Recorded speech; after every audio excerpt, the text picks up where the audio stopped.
Presenta a Ricardo Porta, Alco Sociedad Anónima. ¿Querés la afeitada más avanzada de Gillette? Gillette Fusión 5 con 5 filos. Distribuidor exclusivo Gillette, Alco Sociedad Anónima. Blas Parera 6648. Ricardo Porta. Hola Ricardo, buen lunes, buen comienzo de esta última semana del mes de agosto. Bien, Ricardo, tenemos que desmutear. ¿Vos nos escuchás bien? El micrófono. Ahí está. A ver. Sí. Ahí te tengo bien. Bien, de acuerdo. Bueno, fenómeno. Tengo que hacerte, y desde el más alto de los respetos que te tengo con la amistad y sobre todo valorando tu profesionalismo, quiero corregirte algo, o mejor dicho, agregarte algo, porque hoy no solo es el día de nuestros amigos queridos los peluqueros, sino también el día del relator. Bueno, pero feliz día, a ver, pero Ricardo. ¿por qué me quemás la sorpresa? No, yo no. Yo, porque escucho, si yo enciendo en este momento Está bien. esta Ricardo. radio tan prestigiosa y escucho que vos estás felicitando a los peluqueros, yo Sí. me doy por aludido y entonces humildemente te sumo esto porque hay muchos colegas míos, no por mí, que yo soy un tipo que no soy nadie, para nada me merezco los tantos elogios que me están haciendo. Sin embargo, hay otros relatores Sí. aquí en la ciudad y en la República Argentina y en el mundo que merecen precisamente un reconocimiento. Bueno, Bueno, ya que entraste con el día del relator, feliz día. Gracias. La pregunta que era respecto a este tema para vos era, viste que uno en la carrera profesional de cada uno tiene hitos. Y en este caso, ¿cuál fue ese relato que vos dijiste? Esto es historia, este es un hito. Hay muchos en tu carrera, pero muchos. Pero siempre recordás uno o dos que tengas. No, yo mirá, recuerdo uno, mi primer viaje en 1970, 7 de noviembre de 1970, a Europa. Después tuve la suerte de hilvanar 57 viajes más, ¿no? Uh-huh. La mayoría fueron, casi todos fueron por temas profesionales, pero fue la pelea que no relaté, pero sí quedaron grabaciones mías de esa pelea de vivir el título máximo que logró para mí el deporte argentino, más allá de los mundiales de fútbol, más allá del mundial de Atenas, de los Juegos Olímpicos de Atenas, etc., en básquet fundamentalmente, y de alguna otra medalla de oro o de plata o de bronce, ¿no?, que conquistó el deporte argentino. Sin embargo, cuando a mí me preguntan Sí. cuál es el mejor gol que relaté, yo digo, no, el mejor gol que grité fue el de Maradona a los ingleses. Pero, ¿sabés una cosa? Estamos demorando, porque lo quiero sorprender a Guille. ¿Estás ahí, Guille? Acá estoy, por supuesto. Bueno, vos viviste el día sábado un triunfo y yo te voy a sorprender porque he hablado con Juan Manuel Mateo, que lo llamé anoche precisamente para ver cómo había vivido. Juan Manuel Mateo fue director técnico de la selección de la Unión Santafesina de Rugby en el siglo pasado, ¿no? Sí. Pero es un tipo que me marcó porque yo lo tildé del estilo de Bielsa, ¿no?, en ese momento, a Juan Manuel Mateo, que quedó grabado, por supuesto, para todos aquellos amantes del rugby. Pero básicamente fue por el triunfo frente a los All Black. Y me decía anoche, estaba cargando las valijas para ir a Miami de vacaciones con su pareja, Graciela, y me decía, mirá, Ricardo, el rugby argentino es una es la única selección que le ha ganado 4 veces a los mejores del mundo, pero con algo muy particular. Jugadores no naturalizados argentinos, como otras selecciones vencieron a los All Black, sino precisamente a los sudafricanos, sino precisamente jugadores Claro. naturales de la Argentina. Siguiendo esa línea, me decía emocionado Juan Manuel Mateo anoche, en esa línea telefónica que tuve, en esa comunicación telefónica que tuvimos, podemos ser campeón del mundo, podemos soñar con ser campeón del mundo. Y esto, querido Guillermo, me recuerda ahora, fíjense usted lo que es el destino, ¿no? Porque el regalito se trata justamente de Gonzalo Bonadeo, con una reflexión.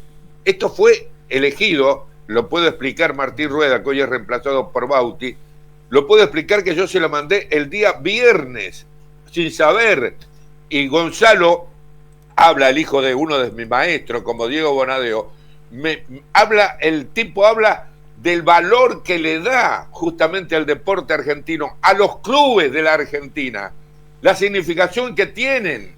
Pero esto es el regalito y no quiero adelantar nada más de esa reflexión.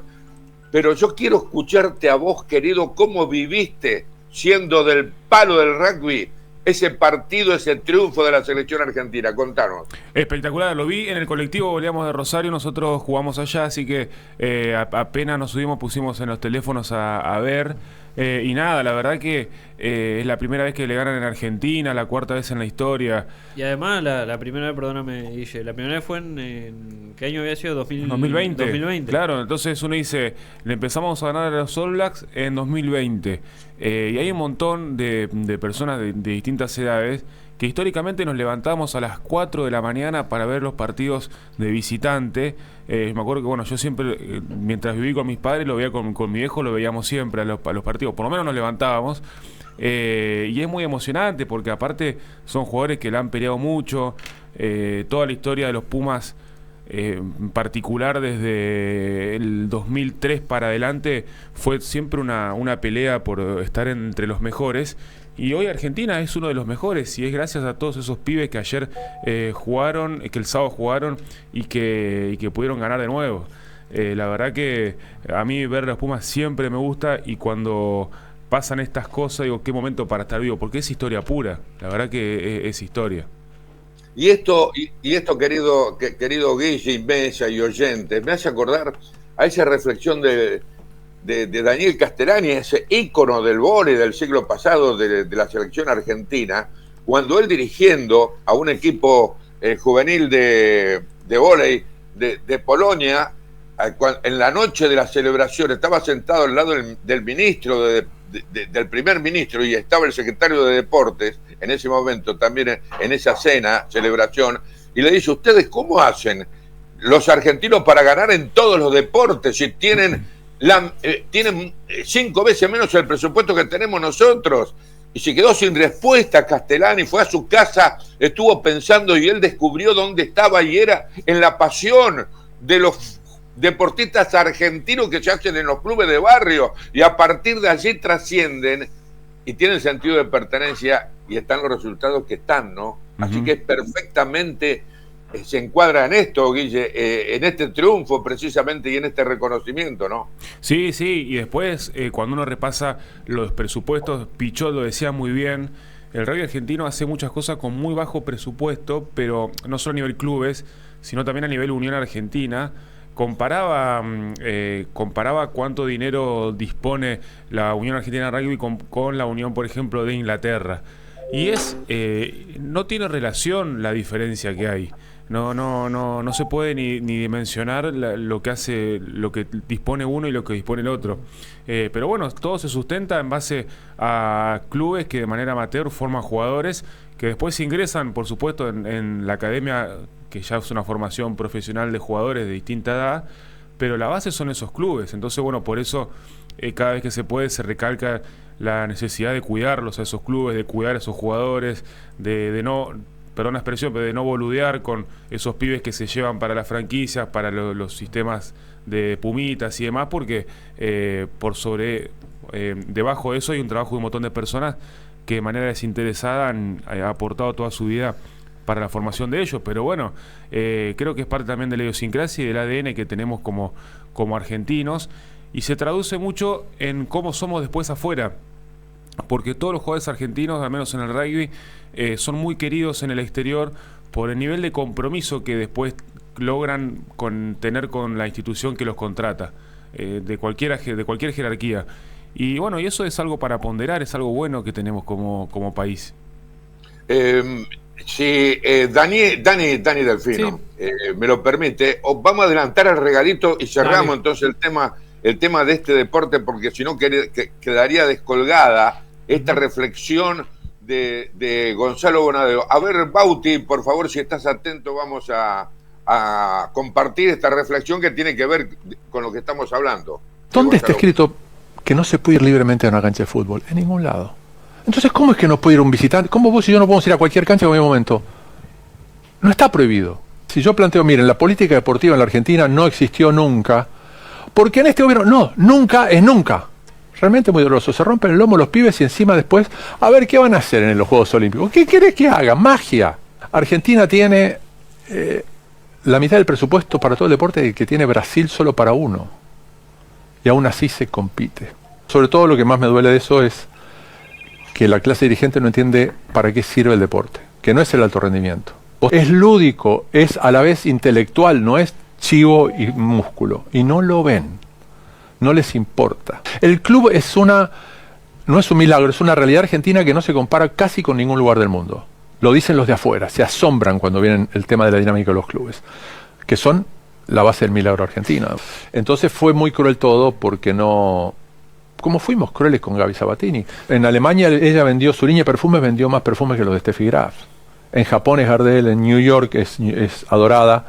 Gonzalo Higuaín hizo 100 goles en el Real Madrid. Entonces vos decís, Gonzalo, ¿qué hizo? 100 goles en el Real Madrid. ¿Y vos qué hiciste? Memes. ¿Y si Messi no hubiera sido campeón del mundo? Olvidate. ¿A vos te parece? Un tipo que es el ejemplo para los pibes, es un nene jugando a la pelota todavía. ¿No te rompe un poco los cocos tener que estar discutiendo si Maradona o si Messi? Absurdo total. Y la mayoría de la gente que habla de Diego y que genera la grieta en Diego, no tiene idea de dónde viene Diego. O sea, Diego puede decir las mismas pavadas que vos y yo, pero nosotros no somos Maradona. ¿Qué es Monzón? Monzón es un femicida, es tan femicida como el principal campeón del mundo que tuvo la Argentina. Wow. Hoy se habla mucho de la salud mental del deportista. Siempre fue así. Es como el doping. En los Juegos del 96, 1896, el ganador de la maratón tomaba estricnina. ¿Estricnina, el veneno? Sí, el veneno. ¿Cuánto de homofobia hay en el deporte argentino? En algunos deportes un montón. Y se ha superado un poco, pero es el fútbol mundial. Bueno, esta reflexión valió la pena romper la rutina habitual, ¿no? Para ahora sí hablar de Unión y Colón. ¿Te gustó, Guillermo? Me encantó, me encantó.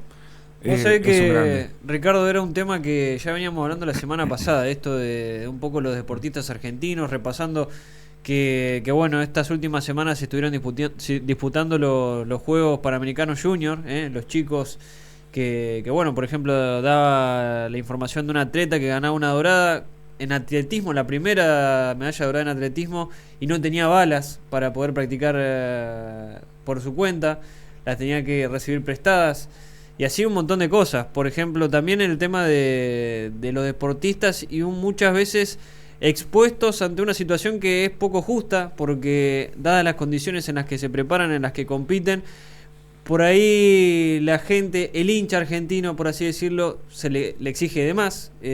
También hablábamos mucho sobre esto la semana pasada, el caso de Delfina Piñatiero, por ejemplo, nadadora que tenía muchísimo futuro y que por cuestiones que bueno, son totalmente respetables, se la hostigó de más, nunca se pudo desarrollar de la manera tal vez que se esperaba. Y así un montón de casos, Ricardo. Uno pone los grandes logros y las hazañas, por ejemplo, la de la generación dorada en el básquet, en Atenas, vos lo decías recién, hace un rato cuando arrancabas, que te tocó cubrir esos juegos, y lo impresionante que realmente queda más allá de lo que es el deporte argentino, el deporte mundial, que por ejemplo la generación dorada, la selección argentina, logre romper la hegemonía de unos Estados Unidos que son imbatibles realmente, una brecha que cada vez se acorta un poco más, pero en ese momento era totalmente impensado, ¿no? El único país que logró romper esa hegemonía, porque Yugoslavia ya no existía más, porque la Unión Soviética ya no existía más, y apareció Argentina contra todo pronóstico, con un equipo nacido totalmente del básquet argentino, con el ADN argentino, con la garra y demás, y logró imponerse ante toda adversidad y salir con la medalla dorada en Atenas. Así hay un montón, porque también está la selección de vóley, bronce en los Juegos Olímpicos, las Leonas, incontables logros. Y muchas veces te da pena que las cosas, más allá que recolectando todos esos logros, con las condiciones adversas que tenemos, las cosas sigan iguales y no se pueda dar tal vez la importancia que se merece, y que sobre todo los deportistas argentinos han querido reflejar a lo largo de toda la historia. Bueno, yo con una breve anécdota de hace 35 años atrás, voy a cerrar este tema del deporte argentino, del milagro del deporte argentino, hoy con menos esperanza, porque si le sacan la plata a los jubilados y a los discapacitados, o primero a los discapacitados y después a los jubilados, en cualquiera de ese orden, ¿qué esperanza podemos tener? No hay plata, dice el presidente, pero hay corrupción, ¿no? Bueno, pero en 1990 yo tuve la suerte de compartir días, durante los 50 días que estuve en el Mundial, formando parte de la cadena de Radio Rivadavia, con Hoy el Día del Relator, ¿no?, de José María Muñoz, para recordarlo, por supuesto, para todos los tiempos, con el santafesino Fernando Dalla Fontana, que había sido en su momento, en la época de Adrián Panatta, por ejemplo, que era el Vilas de Italia, y él le consiguió justamente a través de haber dejado el tenis y también de dirigir uno de los deportes, el deporte que él había hecho toda su vida como responsable, preparando jugadores para los Juegos Olímpicos, lógicamente le consiguió una pasantía paga a Fernando Dalla Fontana, y me invita un día a almorzar o a cenar, no recuerdo, en su casa. Tenía un auto último modelo a su disposición, Fernando Dalla Fontana, y me explica a mí, en ese momento, por qué lo habían contratado. ¿Saben por qué? Porque los tenistas de Italia admiraban a los Cañas y a tantos otros jugadores en ese momento que estaban de moda y en su apogeo, ¿no? ¿Por qué llegan a hacer eso? ¿Y saben por qué? Me decían, porque es muy cómodo. El jugador de tenis italiano en esa época tenía todo a su alcance. Tenía dinero los padres para comprar las mejores raquetas, los mejores atuendos deportivos, etcétera, etcétera, calefacción y alimento en su casa. En cambio, los jugadores argentinos no. Tipo Maradona, por ejemplo, como lo dijo Gonzalo Bonadeo. Inimaginable cómo llegan a triunfar en deportes tan difíciles. José Luis Cler, a quien Fernando Dalla Fontana fue el único jugador argentino que le ganó. Bueno, todo eso, precisamente ya hace 35 años, disfrutaba la Argentina de ser ejemplo en el mundo. Por eso, Gonzalo Bonadeo, un gran experto, por supuesto, ni hablar de su padre, que era del palo del rugby, Guille, por otra parte, y también por los Pumas en Santa Fe, llegué a conocerlo a él. Vino un día para cubrir, para un medio de Buenos Aires, Canal 7 de Buenos Aires, vino a cubrir un partido de los Pumas en Santa Fe. Pero bueno, no quiero extenderme de esto, y díganme si tengo tiempo para decir alguna palabra de Colón primero y después de Unión. Todo suyo, Ricardo. Bueno, Colón, no más de lo mismo, mejoró un poquito, pero no le alcanzó, con un error de Tomás Jiménez. Para mí, la ley del ex, como el tiro libre de Figueroa, que estaba un poquitito más cerca del área que el brillante golazo que hizo Di María en el partido clásico frente a Newell's Old Boys, su tradicional adversario. Pero Colón sigue en lo mismo. Son duros los dirigentes de Colón, son duros de cabeza, no tienen vergüenza, quieren enquistarse en el poder, y es por eso que todavía están perdiendo tiempo y no anticipar, dar la información, conferencia de prensa, muchachos, para este Colón que ya no tiene remedio. ¿Por qué? Porque ustedes lo llevaron a donde está ahora, en este momento. Empeoraron lo que le dejó José Néstor Viñati. Lo resucitaron ustedes, dirigentes actuales de Colón, al delincuente de Germán Eduardo Lerche. Algunos dicen, pero si viene Lerche, y también lo peor del antiviñatismo, porque Viñati justamente es uno de los 3 presidentes que quedaron con virtudes y defectos en la historia del Club Colón. Primero, Francisco Giano, que le hizo en el siglo pasado el primer estadio. Después apareció un tipo tan simple como Ítalo Pedro Jiménez, que logró todo lo que logró para Colón. Y después vino José Néstor Viñati para darle gran parte de la historia de Colón, con virtudes y con algunas virtudes y con muchos defectos seguramente, como los anteriores. Sin embargo, ustedes lo están enterrando, entienda, lo están enterrando a Colón, porque le están sacando posibilidades a los próximos dirigentes. Y Unión, bueno, Unión ni hablar. Ayer Unión venía con todo a favor. juntado las 3 G, ganó, gustó y goleó como visitante, destrozando récords. Hacía mucho tiempo que Unión no hacía 3 goles en 18 minutos como los hizo en Alta Córdoba. Sin embargo, enfrentó a un equipo que venía regolpeado, con un hombre menos. ¿Y qué pasó? Falta de refuerzo, de jugadores consagrados como tiene, por ejemplo, Fran Darío Kudelka. Para mí le ganó el partido táctico, el director técnico que pasó exitosamente por Unión, Fran Darío Kudelka, a Leo Madelón. En las conferencias de prensa quedó reflejado esto. Además, algo importante, se tomó la gran oportunidad que tuvo para reivindicarse con el mundo Unión, Germán Delfino, porque le otorgó un gol viciado de nulidad como el que convalidó cuando de taquito Balboa había ido derrotando hasta la última jugada del partido en el Villagra de Córdoba, no hace mucho tiempo. 1-0 le estaba ganando Unión, y en la última jugada el ex River, jugando con la casaca pirata, le marca un gol totalmente viciado de nulidad, como el de ayer se lo otorgó a Estigarribia. Gracias, muchachos. Un abrazo grande, Ricardo. Gracias por este rato. Nos encontramos mañana. Bien, perfecto, gracias. Chao, hasta luego. Oxigenamos con música el aire de Ahí Vamos.